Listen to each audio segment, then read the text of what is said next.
설 연휴 민심은 내란 세력의 완전한 척결이었습니다. 국회에서 탄핵 통과만 되면 근심 걱정이 다 사라질 줄 알았는데 곳곳에 내란 옹호 세력이 버티고 있어서 그때부터 내란성 불면증이 시작되었다고 합니다.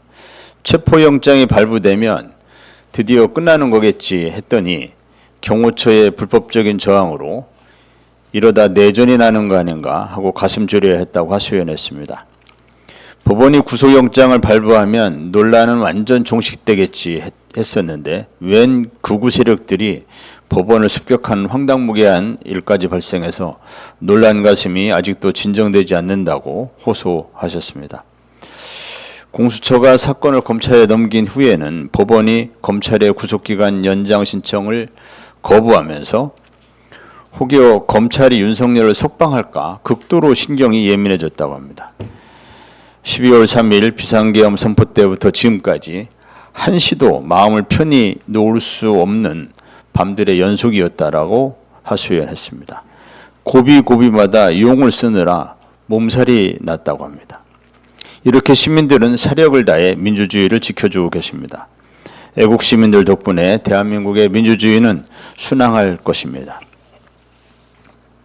시민들은 말합니다. 제발 좀 발 좀 뻗고 편히 잠들게 곳곳에 남아있는 내란 옹호 세력들, 선동 세력들을 완전히 좀 척결해달라. 극우 세력 선동에 혈안이 되어 있는 전모 목사, 윤모 의원 등을 대표적인 척결 대상으로 꼽았습니다. 윤석열은 늦어도 3월 초 파면될 것이 확실해 보입니다. 그리고 본격적인 조기 대선 국면에 이르게 되면 극우 세력, 내란 옹호 세력의 거짓 선동은 더 이상 힘을 발휘하진 못할 것입니다. 5월 초 대선에서는 민주진보연합 세력이 반드시 승리할 것입니다.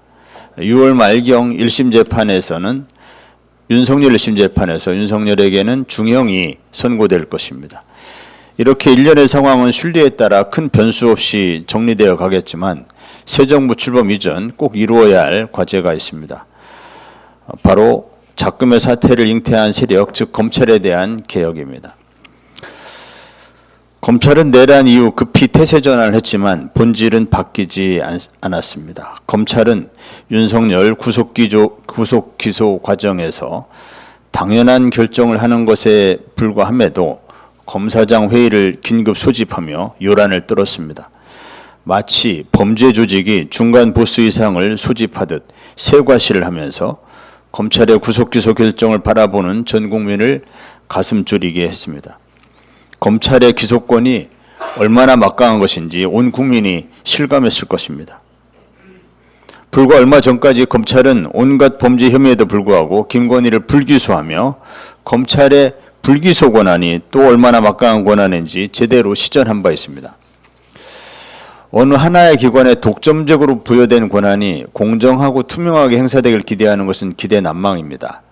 그래서 선진 각국에서는 1차적으로는 수사권과 기소권을 분리하고 나아가서는 검찰이 기소기관으로 자리매김된 나라들에서조차 기소대배심과 같은 견제장치를 마련해 두고 있습니다.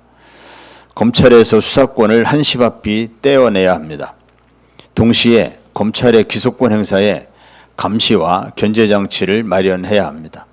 그게 검찰권 오남용을 막을 수 있는 유일한 방안이고 공정한 검찰권 행사를 위한 최선의 방도입니다. 민주당은 지난 21대 국회에서 검찰개혁에 실패했습니다.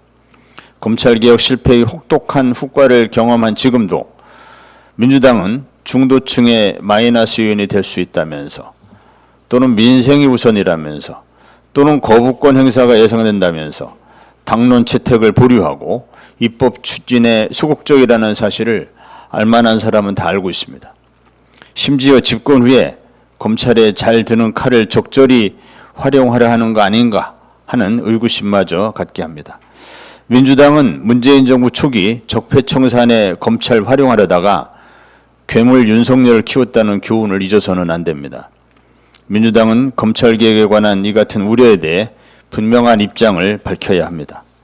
민주당 중심으로 확장된 진보연합전선을 구축해야 하기 때문입니다.